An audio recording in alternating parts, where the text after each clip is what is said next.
Bonjour Christophe Léry. Bonjour. Vous êtes associé chez EY Advisory, plus précisément vous êtes à la tête de l'équipe Risk Advisory spécialisée dans les problématiques de gouvernance, de risque, de contrôle et d'audit interne. Alors je vous reçois aujourd'hui pour évoquer justement cette gestion du risque.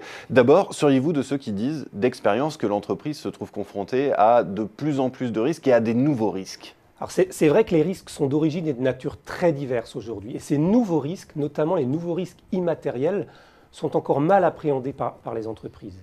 Dans notre dernière enquête réalisée auprès de 850 risques managers en partenariat avec la FERMA, la Fédération européenne des associations de risk management, 72% d'entre eux déclarent par exemple ne pas encore disposer de couverture liée au risque cyber. Mais alors pour les entreprises aujourd'hui, où émergent ces risques ? Alors c'est souvent au cœur des projets de transformation de l'entreprise, là où l'anticipation et la gestion des risques deviennent cruciales. Que ce soit pour le développement d'un service, d'un produit, l'ouverture d'une filiale, la mise en place d'un ERP ou plus récemment l'ajustement du business model au digital. Dans tous ces exemples, la gestion des risques est clé et malheureusement souvent insuffisamment prise en compte. Donc pour chaque projet de transformation, il faut en quelque sorte anticiper le scénario catastrophe. Oui, le scénario catastrophe, mais pas seulement. C'est aussi l'occasion d'intégrer les opportunités liées au développement.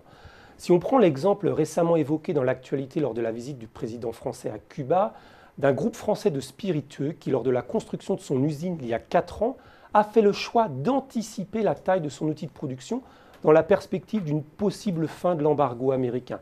Aujourd'hui, l'actualité démontre que cette analyse de risque a permis de se préparer à une belle opportunité. Oui, donc effectivement, un bel exemple d'anticipation. Mais dans les scénarios, on va dire, les plus défavorables, qu'apporte la gestion des risques? Quel est le plus? Tout simplement, on évite des dérives de délai et de coûts. D'expérience sur l'observation sur le terrain, on voit qu'une bonne gestion du risque en amont permet de réduire significativement les périodes de dérapage d'un projet. En observant ces projets intégrant une véritable analyse de risque, nous avons pu constater de réels gains de temps, pouvant aller jusqu'à plusieurs mois dans le déploiement et la mise en œuvre de ces projets. Et si l'on gagne sur les délais, on gagne évidemment sur les coûts. Mais on comprend bien le principe, mais comment anticiper? Aujourd'hui, le modèle de risque a été fortement challengé et transformé avec les risques émergents. Alors, finalement, quelles sont les bonnes pratiques? Pour que le risque ne soit plus une menace, mais une vraie opportunité stratégique, il faut, au-delà d'intégrer systématiquement la gestion des risques dans les grands projets, mettre en œuvre un dispositif permettant de les quantifier.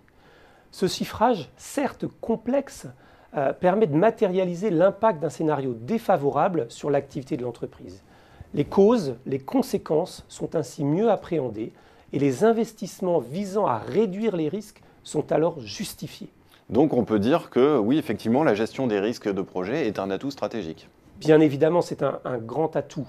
Elle va présenter plusieurs avantages. Tout d'abord, l'aide à la décision, car le management a alors davantage d'éléments pour une meilleure prise de décision.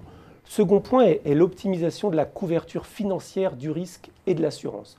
Enfin, et c'est sans doute le plus important, une meilleure maîtrise des risques liés au projet de transformation va pérenniser et valoriser les investissements réalisés pour l'ensemble des parties prenantes. Eh bien Christophe Léry, merci de ce décryptage. Merci. Merci.